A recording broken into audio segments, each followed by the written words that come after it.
Hand of the LOA by John Casuccio, narrated by Otis Gyrie. Dead grass and tall weeds crunched under his leather shoes on the way home from the schoolhouse. A leather book strap dug into his shoulder and held the weight of his books high on his back, while afternoon sun baked his skin under a long-sleeved uniform. He couldn't remember the last time it rained, but when they needed it, there was usually just enough to keep crops sickly but alive and food on the table. The small farming community had banded together to survive the drought years ago, and held strong until their own sickness came. It had been almost a year since his mother became the last person to die, and things were only now getting back to normal. Life is only as hard as the good times you've lost, and Michael hadn't known many. He learned to find his happiness in the small things. He couldn't stop the smile that prodded the corner of his mouth since about noon today, when he sat outside under the oak tree talking and planning with his friend. His thoughts were focused on the small adventure they planned for tonight. The books grew heavier as the neighbors' houses came into view, 4 in total on his road, standing in large staggered lots on each side. His house was the farthest away. Michael's eyes shifted to the ground and watched the toes of his shoes as they swung in and out of sight. "Eyes up, boy. Watch where you're going," his dad always said. But the walk was always easier when he couldn't see how much walking was left to do. Michael's father was a carpenter and also tended to the farming equipment. He had a workshop on their land not far from the house. He was a warm man with hands made thick and heavy the way old worn tools turn into steel. Michael worked hard in school to make his dad proud, but never thought he'd grow up to be as impressive as the old man. His shoes swung from brown grass to hard-cracked road dirt, and he knew he was almost there. "How's your day, Mikey?" He unslung the book strap and set the load on a tool bench. Ever since his mom had passed on, his dad liked it when he stopped by the shop after school. It had become part of the routine before disappearing into the house for his evening studies. "Randy said his house is haunted. He heard footsteps on the roof," the words flew out. Michael's dad paused from his work and pushed the back of his wrist across his wet forehead. "Randy has possums in his attic. I've been trying to get his pop to let me fix that roof for years," his dad said dryly. "You tell Randy to tell his dad I'll get rid of those ghosts for him soon as he changes his mind," and as if to acknowledge the gleam in his son's eye, "You two stay away from there. Those things isn't safe. Liable to get if you start poking around." Randy was Michael's best friend and lived in the house next down on the same side of the road. It was a ways off, but he could see it well enough from his bedroom window that sometimes they'd flash messages back and forth after dark with lanterns, just like the old-timers used to do. Today at school, Randy said he'd flash 3 long times if he heard anything on the roof tonight. Michael would flash back 3 times if he could see something up there, twice if not. He couldn't wait for it to get dark, but knew his dad would call him foolish. He only shared the beginning of his story because he was too excited to hold the entire thing in. The rest of their plans were best kept secret. They talked a while longer about less fantastic things before Michael made the last leg of his hike home. He kicked his shoes off on the front porch, ran through the great room, climbed the stairs, and trekked down the hallway to his bedroom. The sun fell behind a wall of trees, and soon the moon lit up the clearing of homes. Michael dragged his desk chair over to the window and put his unlit lantern on the floor beside him. Just as he was wondering if Randy had fallen asleep, the signal came. Flash, flash, flash. He searched intently from the window. Nothing. He turned for his matches when the movement caught his attention. A figure stood up on the roof and looked out over the road. He must have missed it climbing up in the dark, but it was there, standing silhouetted by the moonlight. He panicked and pressed his palms against the cold glass, his eyes fixed. The figure was tall, willowy, and somewhat unnatural, as if a strong wind might be able to take it away. It began moving across the roof with a slow, limping gait. Michael tried to swallow, but only made a dry click. Flash, flash, flash. Michael's trance broke. He grabbed for the matches, then lantern, missing it the first time because his eyes didn't want to listen to him and look away from the window. He struck the match and lit the wick. Looking out the window, blinded to the dark by the lantern's light, he held it at arm's length with a book in his other hand to create the signal. Flash, flash, flash. Michael blew out the flame and stared from the window, his night vision slowly returning. The figure was gone. He blinked hard and kept searching, trying to get rid of the spots. His vision cleared. Standing at the other end of the roof, directly over Randy's window, was the tall, willowy figure, staring back at him with a dim yellow glow where its face should be. Its attention was firmly locked, and Michael was paralyzed with fear. Flash, flash, flash went the face. His limbs went numb. He staggered backwards, twisting himself away from the window and losing his balance. He slipped over in a heap on the hard floor.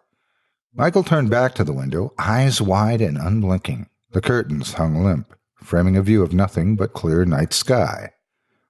Scrambling across the floor, staying low enough that he wouldn't see Randy's house again, he pulled the curtains closed.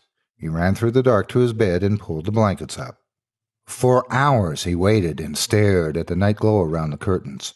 Soon his fear was eased by the rising sun. Sleep took over and comforted him through the early hours of the morning. Voices from downstairs carried him back into the world. They rarely had visitors this early in the morning, and never so many at one time.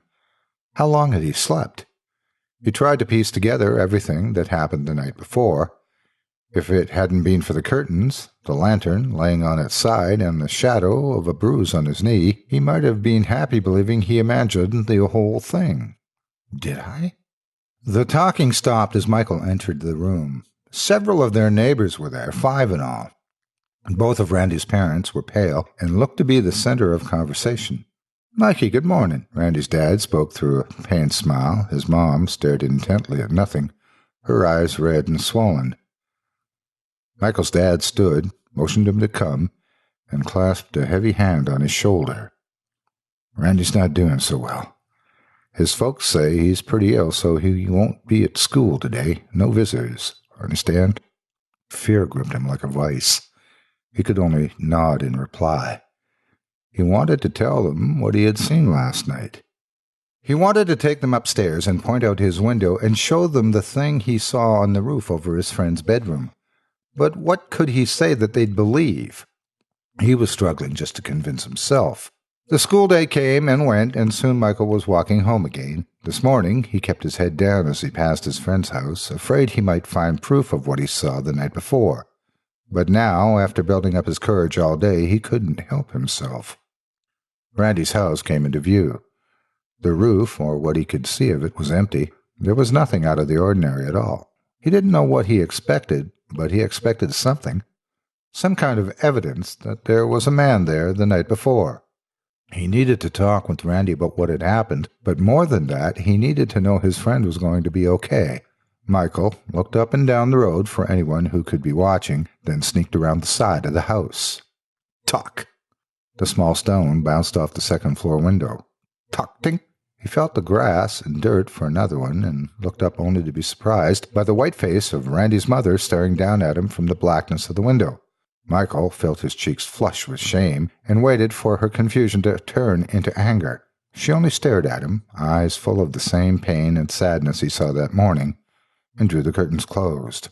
He made his way home, slipping past the workshop, and went straight to his room. Somehow his dad always knew when he'd been doing things he was told not to do, and he didn't want to test his luck so soon after the offense. Dinner was quiet. It hadn't been like this since his mother left them. Back then, Michael didn't know if his dad was ever going to speak again. She'd gotten sick one night, and Michael was kept away from her over his father's fears of contagion. A couple days later, his father broke the news. They were the last words spoken between them for almost a week. He sat at the table with his dad and sank deeper into fear with each silent second. "How bad is it, Dad? Is Randy going to be okay? I know what did it. I can help." But he said nothing. After dinner, Michael went to his room and pulled his desk chair to the unlit square on the floor in front of his window. The clouds melted from orange to pink to blue, and soon the world was a black cutout against the night sky. And Michael watched. Hours passed. His head was down, and his eyes had closed. He stirred awake, and the sound of Randy's voice echoed the silence in his ears. What had he been dreaming? It was already lost from his mind. Flash, flash, flash. The light from Randy's room made Michael leap from his chair toward the window. Flash, flash, flash. His excitement gave way to doubt, and doubt to confusion. Michael scanned the horizon of his friend's roof and saw nothing. No one was there. Was he just signaling that he was okay? He searched for his matches and broke the first one in his excitement.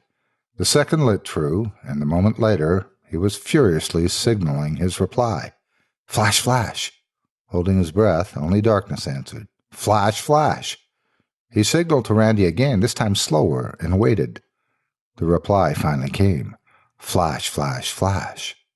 But Randy's room stayed dark this time. The flashing was lower, from outside the house, from where he stood earlier throwing rocks at his friend's window. Flash, flash, flash. It was closer now, in the field almost halfway between their houses. The light flashed 3 more times, moving closer with each signal. Goose flesh covered his body, and his lungs seized. What appeared to be only one dim yellow light flashing in the distance were now 2 distinct orbs only inches apart. They were eyes. 3 more flashes came, this time from his own yard. 3 more flashes followed seconds later, peering up at his second-floor window from the pitch only a few feet away from the house. Michael ran from the window and hid on the floor beside his bed, pulling the covers down over him. The only sound was his heartbeat, deafening inside his head, and he begged for it to stop so he could hear if the thing was coming. Thump! His attention shot upward to the ceiling. It started as a soft shuffling, and then it began scraping. The footsteps were clear but sounded wrong. One moment, he was sure he heard more than one pair of feet moving. The next, it sounded like there were no feet at all, only a dragging sound moving from one side of the roof to the other. Everything stopped. The noises were gone, and Michael willed himself to breathe again. For the first time, he realized he was sitting in a puddle on the floor and didn't know if he would be strong enough to stand. He fought to his feet. He ran to the bedroom door. He needed his father. Flash, flash, flash. His shadow burned into the door in front of him 3 times. Michael trembled and fell against it. His legs failed him, and as his hips struck the door, he let out a cry. It was meant to be a scream for help or mercy, but neither would come. It was there, upside down on the outside of the house, watching. The creature descended and barely made a sound as it fell into the room, not caring enough to acknowledge the existence of the closed window that Michael prayed would protect him. Invisible in the darkness under the sill and before the moonlight on his floor, it was there. Its hands reached forward from the black, crossing into the light, propelled towards him by what looked like endless spindle-fed arms. The monster's fingers, long and blunt at the tips, with earth ground deep underneath splintered nails, scraped across his skin and anchored into him with inhuman strength. The arms retracted, pulling him across the floor towards the abyss they reached from. As he entered the light of a window, a face formed at the opposite end, stretching out to him without its body. Broken and bent, its mouth was twisted into a soundless scream of terror. One eye fixed directly on him, the other rolled away in its socket. Flash, flash, flash! The next morning, Michael's father sat in the kitchen of Randy's house, his eyes vacant and cheeks wet. The 6 of them all gathered together again. Randy's parents tried to comfort him, but they knew there was nothing that could be said. They had 2 bodies to bury next to the others now, and no idea if these would be the last before it left them alone again. Each of them secretly prayed it would take them to the next so the guilt, terror, and lies would be over. They all knew their debt was coming, but none of them had any idea of the horror that would be sent to collect it. They had agreed to such a high price, but they were helpless to stop it now. What good were crops if there would be so few people to live off of them? The deal had been made, however, and those who made it remained unharmed. They were promised long and healthy lives, and each would curse their reward of increasing abundance for many years to come with broken hearts and empty homes.